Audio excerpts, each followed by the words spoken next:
Hello everybody, welcome to That's Football, and we're back again on a Monday morning talking about VAR. And I tell you what, if you're sat there or stood there or walking there going, I'm not interested in this, you bloody well should be if you're interested in football and the Premier League. Because I tell you what, that weekend, yet again, is an absolute farce. And if we don't talk about it, then how many more weekends is it going to ruin? And how many more big games will it end up ruining? Because some shocking inconsistencies, yet again, that do have an impact, especially at this time of season. They have a massive impact. The inconsistencies around handball, the inconsistencies around tackles, the inconsistencies around fouls, the inconsistency. You know, I almost think sometimes we're led by the media. Yesterday in the Liverpool game, handball for De Ligt, there was apparently a potential handball in the Liverpool box a few minutes before. We never even got shown a replay. And I just wonder, are they all linked in together? Are VAR watching Sky and going, oh, let's not look at that, they've not shown a replay. It's just the amateur nature, yet again, is so bloody frustrating. You go back to, for me, the worst decision of the weekend is still the handball that Joel Linton commits that allows them to score with Anthony Gordon. And then you look at the handball of De Ligt in the Liverpool game. Now, for me, they should both be common sense handballs. Take away accidental, take away, natural arm positions. That is so subjective, it's ridiculous. Like, I genuinely do think Howard Webb and his crew have never played a game of football in their life, because they look at Joel Linton's hand and it's down by his side, so they think it's natural. And they look at De Ligt's hand and they go, it's in the air, therefore it's natural. I mean, this is part of the parcel of the problem with the Premier League and the rules, is that it's written by Prats. De Ligt's hand is actually in a natural position. Just because it's up doesn't mean it's in natural. You don't jump around with your hands by your side like a Pratt at a disco. You don't do that. Your body moves in all sorts of shapes and sizes. But just because your hand's out, they assume it's unnatural. Balance, etc. There's nothing De Ligt can do.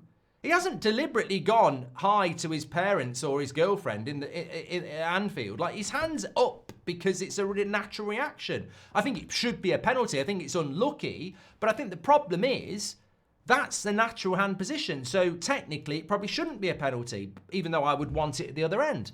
The Joel Linton one, his hand is out. It's not by his side. His hand, he's making himself big to block a pass. He doesn't want to block it with his hand, but he's making himself naturally big. His hand blocks the pass. They get an advantage and they score from it. Play on. So, again, look, both are handballs. You can't have one a handball and one not. And that, to me, is yet again going to be a consistent problem in the Premier League. The handball rule, they try and justify, well, it's natural. It's not natural. It's not natural. They're trying to say it's unnatural. It's not unnatural. There are very few players that put their hands out to handball. They don't do it. It's just they get hit and their hand might look like it's out, etc. But the ridiculous rule that they have around you can accidentally handball the ball is so flawed, because if a cross comes in to the penalty box and I'm an Arsenal player and my hand's naturally there and it whacks off my wrist, which is very, very well exercised, so it will, it's going to bounce off it at a different angle, and it bounces off my wrist to the back post and Odegaard taps it in, that will be a goal under their rules. That will be a goal because it wasn't a deliberate handball, it was accidental. And that's exactly what happened at the weekend. And their rule is stupid. Absolutely stupid. You shouldn't get a goal when you get an advantage from a handball, accidentally or not. That should be the rule. So the rule is wrong. You then go to, well, let me talk about the penalties, the Arsenal one and the one at Spurs as well. But let me just talk about Darwin Núñez as well. That game was brilliant, Liverpool and Manchester United. We're talking about VAR here. I know Liverpool fans are going to jump in and defend Núñez. This is not what we're talking about. As I said, I don't think that De Ligt's hand is in an unnatural... I think that's not an unnatural position. I think for him, that's natural. His body is doing that. But I would want that as a penalty at the other end. I just think the whole handball rule is a joke. Darwin Núñez, the ball's in the air. It's going towards De Ligt, and at no point does Darwin Núñez engage his mind on winning that ball. He's actually looking at De Ligt in a professional sport at speed and runs into him and hits him. It's a red card. He doesn't need to, jump and put his foot in the air. He doesn't need to raise an elbow. It's a red card. It's a red card on replay every single time. He is staring at De Ligt. It's dangerous and reckless, and he jumps right into him with his body. It's a red card. Now, people can say it's soft. I'd say it's stupid. If I was a Liverpool fan and he got a red card, I'd be fuming. But on every replay, he is looking at De Ligt. He has got no intention of going for the ball. He's running at speed, and he jumps into him. It absolutely nails the brief of what a red card is. He's out of control, he's reckless, and he's in endangering an opposition. You don't need to put your elbow in someone's face to break their face, break their nose, or anything like that. That was a red card in 4K. And VAR did nothing, absolutely nothing. And you'd be fuming as a Liverpool fan, I'd be fuming as a Man United fan, but it's still a bloody red card. And then we go to the penalty, Brighton and Arsenal, and the penalty that wasn't given at Spurs. So you've got Anthony Gordon in the box. Kulusevski's running in towards him. Gordon does him with a bit of skill, and Kulusevski's committed. Turns his body, catches Gordon on the face, smashes his nose. Not a foul. Okay. It's not a typical foul. It's not an outstretched boot. It's not a slide tackle, but it's still a foul. He goes into that space to make a tackle. Anthony Gordon goes past him, and he body checks him. It's a foul. Anywhere on the pitch, it's a foul. I mean, you bust his bloody nose for a start. No foul, not given. We then go a few hours later to Brighton. Saliba and Pedro going for the same ball in the air. Pedro, I thought, got there first.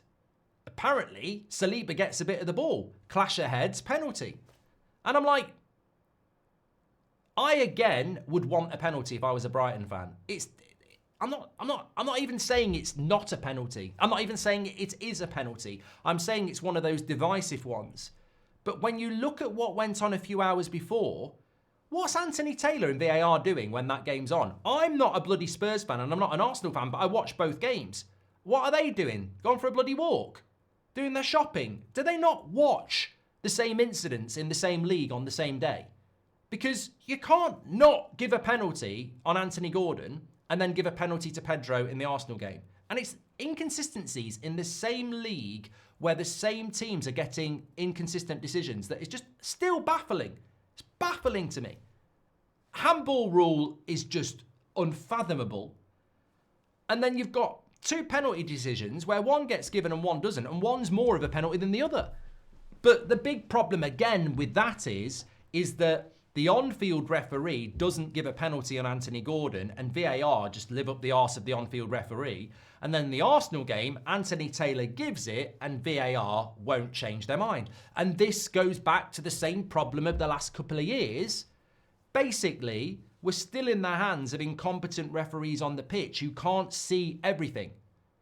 And Anthony Taylor, to be fair, might think that that's a penalty, but on VAR, you can quite clearly see it's debatable. And if you're using past games, which they should be, you'd go, well, we didn't give this at lunchtime, Anthony, so I don't know why we're giving it here. They don't, I've never been able to get the answer to this, but I suspect the answer is Howard Webb doesn't want, for some idiotic reason, to be looking at other games and going, we didn't give it there, so we shouldn't give it here. It's almost like we're just going to freestyle it.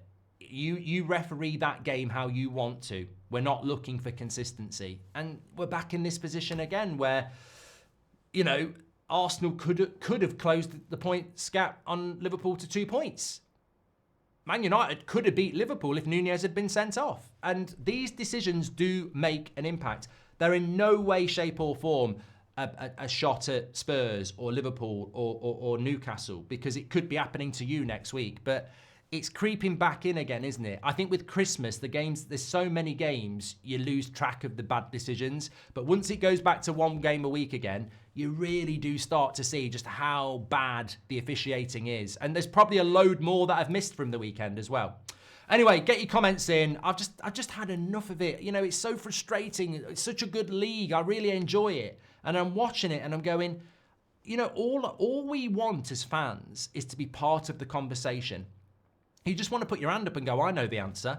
Or you want to turn to someone and go, that's going to be a red card. And you just can't anymore because you're in the hands of prats who just make ridiculously bad decisions inconsistently all the time. You never know what's going to happen. And that is such a shame for such an interesting league.